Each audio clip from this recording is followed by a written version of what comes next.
All right, I know you're a big Wayne fan, and I ain't seen you in a minute. How you feel about that Carter 5? I know it's kind of old now, but what was your take on that? So when it first came out, as a Wayne fan, you know, we was just happy that shit finally came out because like Birdman been holding my man Wayne back for too long. So I mean, it was put together well, and then me being a Wayne fan, I know that a lot of that shit was like old shit that he had already recorded when that shit was supposed to first come out. So even hearing the quality still being years later, it was cool for me. You know what I'm saying? I'm not gonna say like, oh yeah, it was classic, it was the most fire joint ever, but it definitely had some good tracks. Did you think it was better than 4? Definitely better than 4. Definitely better than 4. So I was satisfied with that. Of course. You know, at this point in time, I ain't gonna be looking for Carter 2 Wayne, you know what I mean, and Drought 3 Wayne and all that other shit. Like, people be on the timeline be just hoping and wishing too much for that. Like, them days is gone. Right now, you just gotta take what you can get. You know, he gonna give you a hot verse, hot feature, you know what I'm saying? He can still put some quality together. And, you know, we cool with that. You know what I mean? You watching the playoffs right now? Of course. Who you got? The Sixers is going home for sure. They home? definitely, yeah, they going home. Like how many? And how many? They going home in about, I ain't gonna say 5. I ain't gonna disrespect them with 5, but 6 definitely. They going home in 6 games. Celtics, Bucks. Who you got? Bucks. Bucks. Giannis is nasty. He ain't fucking with Kyrie. Yeah, but Giannis is nasty. So how many you got? Boston. I mean, That's the going Bucks 7. in That's 7. going 7. And you think Game 7 Kyrie going out like cake and ice cream? Never in fucking hell. If you would have said 5 or 6, then I might have been like, all right, then maybe just Kyrie ain't showing up. But if they go to Game 7, I don't think no nigga on the Bucks want no smoke with Kyrie. Nah, Kyrie gonna get his bucket though for sure. Like, it just is what it is, and that shit can go either way. You see what they did to the Warriors in 7 a couple years ago. You know what I'm saying? Like, that shit just came out of nowhere when that nigga hit that shot. I was hurt. Do you think let's just say if the Celtics can pull it off, do you think that solidifies Kyrie like top 5, top 10 players in the NBA? I feel like he's top 10 already. I think he's top 10 already. Definitely top 5 if he can get through the number 1 seed, because the Bucks had the number 1 record in the league, you know, so that's definitely top 5. And then I think if the Celtics win, that's going to stamp that he stay in Boston. You know what I mean? For real? Yeah, that's going to stamp that he stay, because that means that they progressing. They already knocking off the number 1 seed, and then that Raptors and that Celtics series, if that happens, that's going to go 7 regardless. You know what I mean? Either way. So what about the West? What about the West? The Spurs and the Nuggets play tonight. Who you got? This Game 7 right here. Spurs? Spurs. I don't believe in the Nuggets. I ain't believing them all season. I don't know how the hell they even kept the number 2 spot the whole season. Yeah, like right behind the Warriors. Like, sometimes they still just like when you thought, oh, it's the fucking Nuggets. Yeah, like they're going to blow it some kind of way. But yeah, I don't believe in the Nuggets. The Spurs, they got a good system. I'm sure you got the Warriors against the Rockets, but how many you got them in? That's going 7. 7? Yeah, again. Game 7, is it going to be a close one or a blowout? Blowout. Dub? You think they're going to beat them by a dub? They're going to be up by dub, but they're going to probably win by like 14, 15. I can respect that. Yeah. So you got the Warriors winning the whole jump, or? Definitely got them winning the whole joint. Definitely do. Because once they get through the Rockets, I don't see nobody else standing in their way. That's why I want Boston to win, because I feel like Boston the only team that can match up with them half decent. Like if some weird way it end up being Toronto and the Warriors are going to beat them niggas 4. Yeah, they're going to beat them. They're going to beat the brakes off. But I feel like the Celtics, if they can't beat them, they're going to at least take them 6. And if it's the Bucks, even if it's the Bucks, I might say it still might go 6. It's going to go 6 with the Bucks. But I feel like if it's Toronto, they're going to get a Raptors straightforward. They're going to get niggas about 5 at the max for Toronto. Yeah, 5 at the max. And then I feel like KD probably bounce. You think he gone for real? Especially if they play Toronto and he can sweep a nigga up out of the jump, he done. For what? What else he got to prove? You know what? But I said the same shit about LeBron. I didn't think he was leaving the first time he left Miami. I didn't think he was leaving last year with Cleveland. I just could just tell by like it's like right now, even if you watching like the game last night, it's like, bro, he dropped 50 on the people. It's like he realistically he could have did that with whoever on his team. like Stephen Clay ain't really do shit. Like he was dogging them niggas last night. So it's like, why I'm gonna keep just helping other niggas? They already 1 ring ahead of me. Why I'm gonna just keep adding on to these niggas getting 4 or 5 rings and helping them add on their legacy? I could dip and push them down a little bit. So do you think that KD need to establish his own legacy outside of Golden State? Yeah, and I feel like he's still establishing one outside of them, but I'm just saying, realistically, they already won 1 before you. So you add, and so let's say if you get 3, now they got 4. Mm-hmm. You keep going. I feel like they're going to keep going regardless, like, unless the Lakers do something crazy or LeBron goes somewhere else or something like that. Outside, if you can't do that, it's like this nigga just going to continuously, you helping Steph keep, all right, now he a top 10, top whatever. And he ain't even showing up. I don't even feel like that nigga ain't showed up in not 1 NBA Finals yet. But that's probably why he ain't won a Finals MVP neither. So it's just like you helping a nigga add on to his ring collection for no reason when you could y'all like, all right, I'm gonna roll and go do my own thing. Yeah, I mean, I feel like he do need to establish his own legacy outside of Golden State just because of the whole way that he left OKC. Like, I'm not never tripping off no nigga leaving the team. Like, ever. Like, I be on LeBron's side with that shit. Like, if you want to leave, do what make you happy. You know what I'm saying? If you feel like a ring is going to solidify your place in history. But do you think now for him it's still rings? I don't feel like it's rings no more. It's not. I think if they win this time, it can't be, brother. You got 3 now. Like, at that point, then it's like, all right, let me see if I can try to win it somewhere else. I need a new challenge in life, because I'm gonna get bored and shit. Keep winning. Like, especially keep winning with the same niggas. Yeah, like that shit is really boring when you keep winning. Like anybody that's really like successful in anything, they always gotta find new motivation. You know what I'm saying? And if they don't got that motivation, then they just going. So speaking on that, when you saying that, what do you feel like? What's your biggest motivation right now as a promoter? And I know it's this. I mean, it's probably not new to you as much as it used to be, but still going from the Go-Go's to clubs. What's one of your biggest motivations right now to kind of really keep solidifying yourself in this club world? Well, so the thing was switching from the Go-Go to the club joint. That was a motivation because, you know, they look at us a different way. People that didn't go to Go-Go's back in the day or don't understand that culture or nothing like that wasn't a part of it. They look at people that come from there like, oh yeah, they just ghetto, they got a bad following or whatever. So one of my challenges was, all right, let me step into that arena where it's kind of like bougie per se, you know what I mean? And let me still flourish and find my way and then bring a crowd and then make a name for myself in that field. And I feel like I'm doing the things now, you know, to solidify that. Okay. You know, so that is another motivation thing that I use daily to push me in that arena. So what was one of your ways, I guess, to kind of like make a name for yourself when you started to do the club jumps? Because it was like, all right, at first, it's just like, I guess the kind of shape where it's not, they don't look at you just as a go-go promoter. It's all right, like Reggie Promo, you're a promoter now. It's not no, stereotype behind your name, or it's not a certain type of promoter.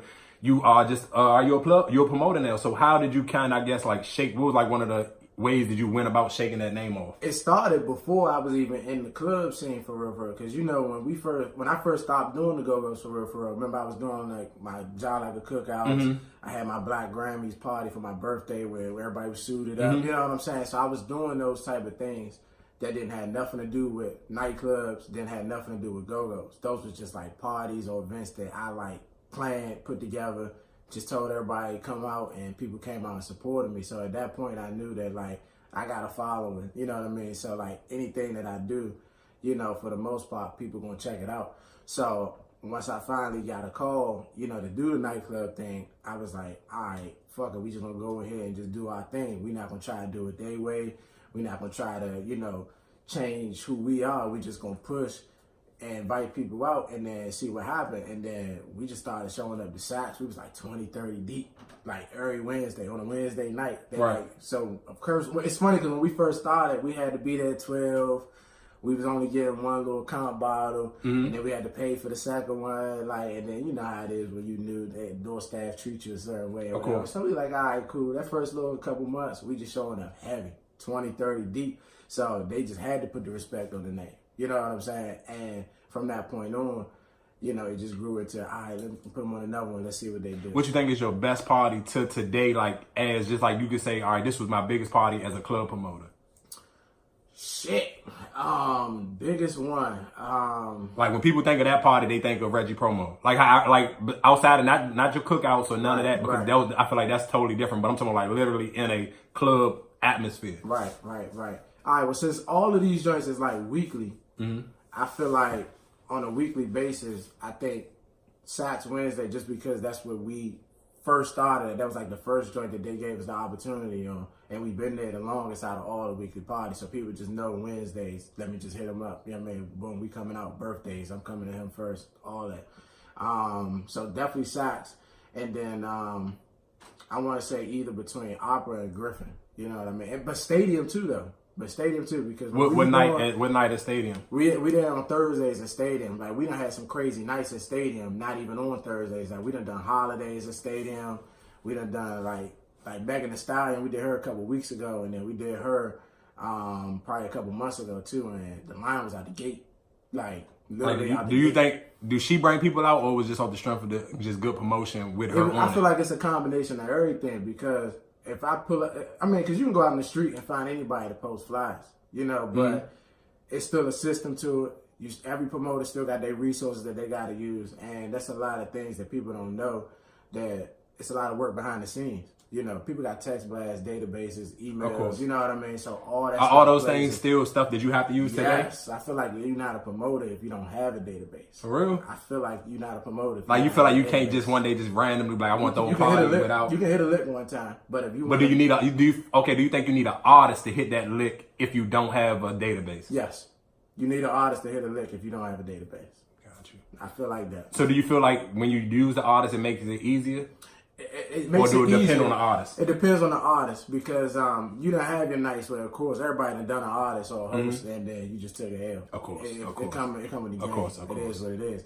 But when you doing an artist or a host, it's supposed to enhance what you already got going on. So it's just supposed to add on to it, and then it help you in the long run too, because you're gonna get new eyes, new people looking to, you know, check the party out. So you get new RSVPs, you get new hits on your text blast. You know what I mean? So you're able to keep them people for your other parties that you got going on during the week.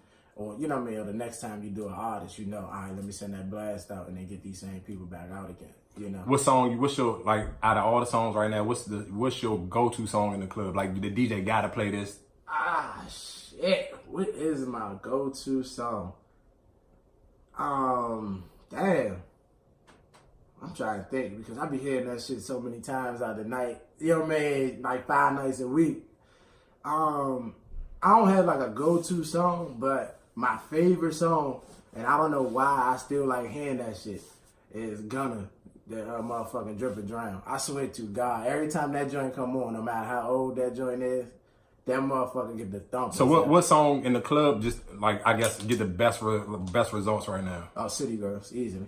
For real? Yeah. Like, It was so funny. I had an argument with a group of females, and I was telling them that I felt like City Girls was going to be bigger than Cardi B by the summertime. It's crazy because they kind of they running the club shit, like, you know what I'm saying? Hip. It is what it is. Like, they've got literally like 3 or 4 different joints that ring off in the club every night. Now the act up joint, of course, is like the craziest joint. joint. The craziest joint, but you can play any like other 2 or 3 joints, and you're gonna still get a crazy reaction. Like, they hot right now, they scorching.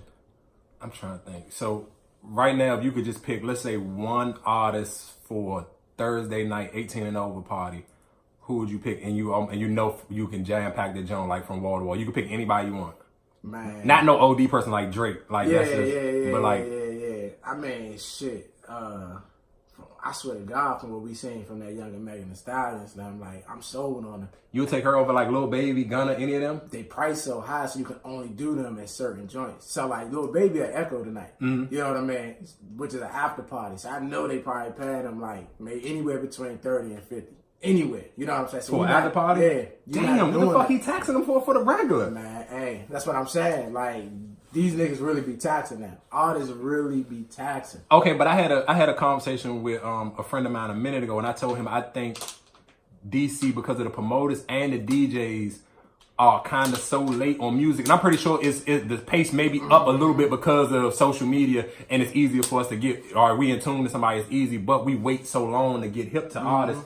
When they come to DC, they 9 times out of 10 the promoter getting super taxed. Yeah, because they super hot at that point in time. We always last minute everything. This is a DC thing. It's been like that forever. Just think about the go-go shit. We used to never know the real songs until, you know what I mean? You know what I'm saying? To the bands hit it. You know what I mean? So it's not. And still, and if it wasn't a big enough song, you would have never known that it was shit, like make that ass clap. I'm gonna keep it a buck. I know it's a lot of people at one point in time did not know that was a Project Pat song. They thought it was just a TCB joke. That shit. So like, I'm 28 now, bro. Like, but it's songs that I hear. Like, matter of fact, it's a Tupac joint I heard.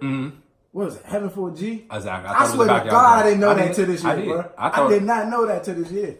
I'd been knew it, but I still, when you hear it, you still think of Backyard before you think of Tupac. And that's crazy. Like, as big as, like, to the world, how big Tupac is, to say that, like, oh, this is a go-go, like, yeah, that's Man, like. I swear to God, I did not know that shit to this year. I'm like, dog. Like, and there's so many little, you know what I mean, joints from every band that's like that. What's your favorite go-go song of all times? Shit, my favorite. Oh, give me 2. All right, so definitely TCB, that damn Chicky Bum. That joint just get the bouncing. And, let me see. What is my other favorite song? It's something from T.O.B. It might be the oh shit that 07 joint from the Thai Seafood 4/28/07. Damn, you got a good ass memory. They on that motherfucker. Yeah. That's like one of my favorite T.O.B. CDs ever. So like when that song come on, like favorite Go-Go club all the time. Go-Go club. As a promoter and as a party goer. I mean, as a promoter, I'm gonna easily say the Icon, just because that's where I was making my bread. Of course. The CFV was probably my favorite place to go as a paying customer though, because I like how I had the size.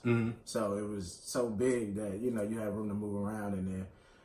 Every damn band was playing in there because they had to stack the lineup. Of course.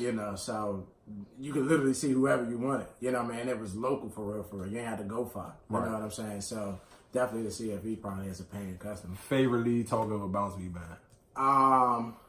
Bounce beat band, I want to say favorite would be Polo, of course, but I want to say that the best is Showtime. For real? Yeah. Better than Rick, better than Chris. Yeah. For real? Showtime was on his way, man. I don't even, and me personally, I don't feel like that. Like, just like, I feel like the thing with Showtime is that since he left early, we were kind of robbed of seeing where it could have went. You know what I mean? So like Chris do his thing. That's my man. You know what I'm saying? But Showtime had the look too. You get what I'm saying? So a lot of times people don't understand that. You gotta have that marketing look, that image, that branding. Speaking to that though, how do you think that's a major part of being a promoter? Period. Yes. And do you, and my thing, I guess, when I say that, do you think that kind of was the difference between go-go promoters and club promoters? And no shade to go-go promoters, the older ones that came before us, a lot of them didn't care about their appearance. And I'm not gonna say they didn't care about their appearance; they were older, so and they were like they dad swag, so their jeans was big and all of that. So I feel like that was easier to put go-go promoters in a stereotype because if the first thing come to your mind is an older dude with some big ass jeans on and a crazy like dollar bill or somebody like that. Like that was the first jacket on. Yeah, so that was something the first nigga you thought of. It was just like, do you feel like that's one of the reason why? Okay, I feel like you make and I've paid attention to you. I watch how you continuously change and you add little things to your resume to make yourself look more appearable on Instagram or even probably when you out in the club. Do you feel like that's a holdback on some of the promoters because they don't realize putting money back into themselves draws people to come to their party? It definitely is. You got to invest in yourself, and it's not even just on the business aspect. It's your look too. You know what I mean? Like this business, you just got to pay to play. Sometimes it just is what it is. Like chicks ain't gonna want to be around you. You know what I mean? If you don't look like you, you're swagging at the bar, they just not gonna want to be around you. It is what it is. Like, so yeah, you just gotta do certain shit. Like, shit, my shit wasn't blonde before. You know what I'm saying? But I know when I put the color in my head, you know what I mean? It got a couple more looks. Of course, you know what I'm saying? Like, it just is what it is. Chicks can fake all they want about not wanting a nigga with a Gucci belt and all that other shit, but that's the first shit they be looking at. Or they look at a nigga's shoes and see if he got the Louboutins on and all that. Like, it is what it is. Like, people are definitely looking and checking out and then seeing whatever catch the eye. Go-to drink when you're in the club? Patron. Patron? Yeah, I quit the Hennessy like a year ago. What's your go-to cheap drink to give a female? Probably a Long Island. You know what I'm saying? Because they chicks don't drink anything for real. They really gonna drink anything if it's for free.